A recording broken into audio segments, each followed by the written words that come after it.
Let's go ahead, Uncle Dave. Let's jump into our head-to-heads. I was looking late last night. There weren't that many matchups on the board, but I did find a tournament three ball that I like pretty good. So I'll go ahead. I'll lead this one out here with our head-to-heads there, Uncle Dave. I'm going with Ben Griffin plus 180 over Sam Burns and JT Poston. Sam Burns, not good. His last two events, he was cut. And before that, it was a 48th place finish. His irons and his accuracy right now is just all out of whack, scrambling down.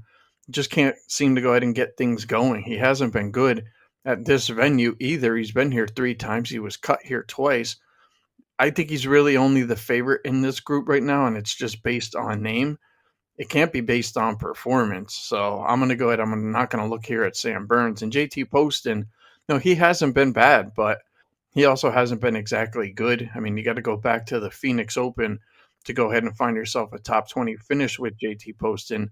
Now, he hasn't been cut in his last seven events, but, finishing in the 30s and finishing in the 50s, that's just not going to go ahead and get it done. Now, he's been here four times, never finished inside the top 25, so not necessarily sure if this is a course that suits his game. Griffin, who we're going to go ahead and we're going to bet here plus 180, actually golfed last week in Texas. He finished 18th.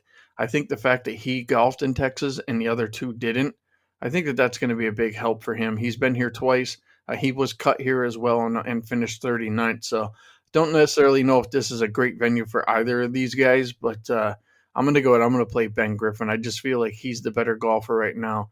And I like the fact that he went ahead and he golfed there at Texas last week. So I'm going to go ahead. I'm going to bet that. That's on DraftKings three ball tournament. Ben Griffin plus 180 over Sam Burns and JT Poston.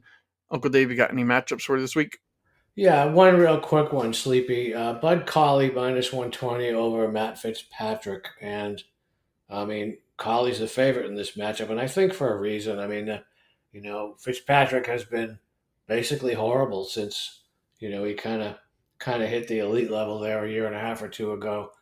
But his caddy also basically just walked away from him recently. So I don't know who Fitzpatrick is going to have on the bag this week, but it's going to be different for him. I guess in some circles, different might be better because it can't be much worse. But I'm going to bank on the fact that's not the case. I mean, I think Bud Colley's favored minus 120 to minus 105 for a reason here. So I'm gonna bank on the fact that Matt Fitzpatrick continues his downward spiral and doesn't do a Victor Hovland on me. So yeah, I like that one quite a bit. All right, that's a good one there, Uncle Dave. I also looked at that one myself. Yeah, Fitzpatrick just hasn't been right. So hopefully you go ahead and you cash that ticket. So there's our head to heads and our three balls there.